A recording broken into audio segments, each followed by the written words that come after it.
Hello everyone, welcome to another video of Figures of Speech presented by me Achal Jain. Few things about me: I am a student of English literature, a Marvel geek, a creative soul, a cartoonist by heart. And after watching the video, don't forget to rate, review, recommend and share. It will be really appreciated.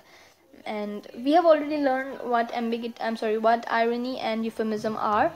And today in this particular video, we will be learning what ambiguity and pun are. So let's begin with ambiguity. Ambiguity, it is also known as fallacy of ambiguity.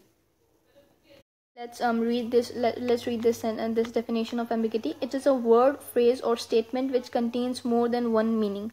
So it leads to vagueness and confusion, and shape the basis, for instances of unintentional humor. So let's read this example. I rode a black horse in black. I rode a black horse. So it is not clear in the statement who is wearing the red pajamas. Is it the black horse, or is it the person who is riding the horse? So by reading the statement, I rode a black horse in red pajamas, we do not get a clear idea who is wearing red pajamas. So this is an example of ambiguity. It refers to the openness of language to different interpretations. So you can see there are two interpretations: whether the person riding the horse is wearing red pajamas, or it is either the black horse who is wearing red pajamas. And the source of meaning is rich, often creating complex ideas and thought. So here is again an example. Here in this particular picture, Sherlock saw a man using binoculars, and this example it says Sherlock saw a man using binoculars.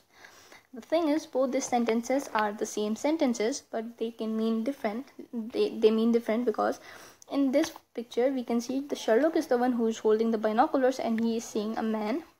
And in this picture we see Sherlock is just standing and he is visualizing, he is seeing a man who is using binoculars. So they both mean the same. I really hope it's clear that what ambiguity is. Both statements are the same, but they can mean different things.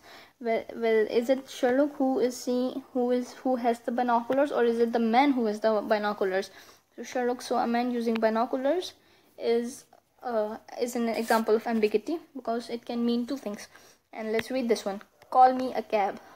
So are you asking me to address you as a cab, or are you asking me to call a cab for you? So this can again be an example of ambiguity. The purpose of ambiguity. Let's read this.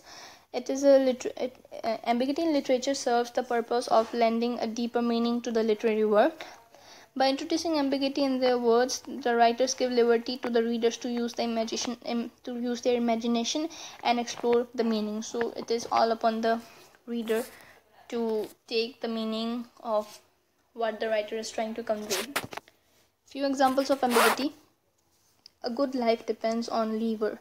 So the liver here can mean the liver body organ, and also can mean the person who is living his life.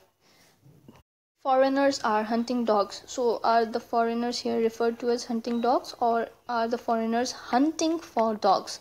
Again, this is an example of ambiguity. Each of us saw her duck. So did we show her bird duck, or did we show her bend? The duck we say for bending. The passersby helped the dog bite the victim. So does the passerby help the dog bite the victim, or does the passerby help the victims of dog bite? Again, this is not a clear statement. We find vagueness and confusion. John said he would be late for the party. So I'm sorry, this is for you to test. So you can pause the video and just figure out which of these are the correct examples of ambiguity. So let's begin. John said he would be late for the party. This is a clear statement. We see no confusion here. Sarah gave a bath to her dog wearing pink t-shirt. So we have a confusion here. Is it Sarah who is wearing pink t-shirt, or is it her dog who is wearing pink t-shirt? So this is an example of ambiguity. I have never tasted a cake quite like that one before. So again, this is not an example of ambiguity because it is a clear statement.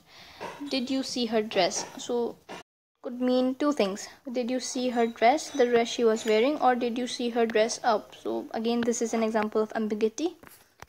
Let's move on, and here we are with pun. And pun is it's a light topic and it's an easy one. Pun is generally related to humor, and pun is used to create a humorous effect, and humorous effect created by puns, and it depends upon ambiguities of words, and the ambiguities arise mostly from homophones and homonyms. So this is what pun is.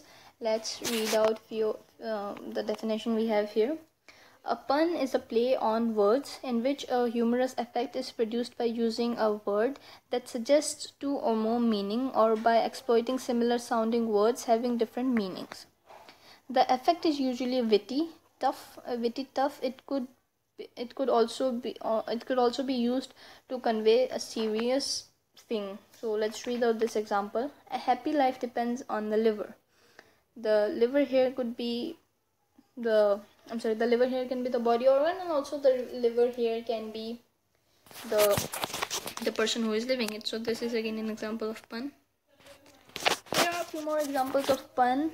The Great Gatsby, and as earlier said, it can arise from homophones and homonyms. So the movie is actually named as The Great Gatsby by it's a movie of Leonardo DiCaprio, and it says here The Great Gatsby.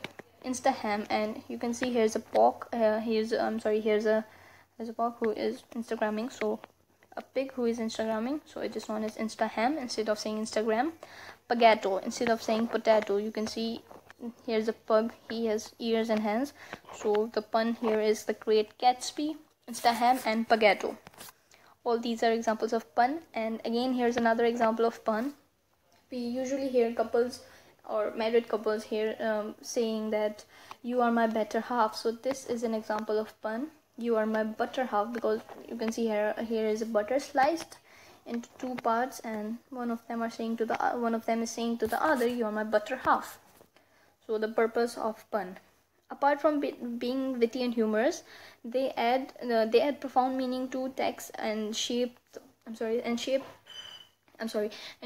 way in which the text is interpreted by the readers. So let's read out this few of these.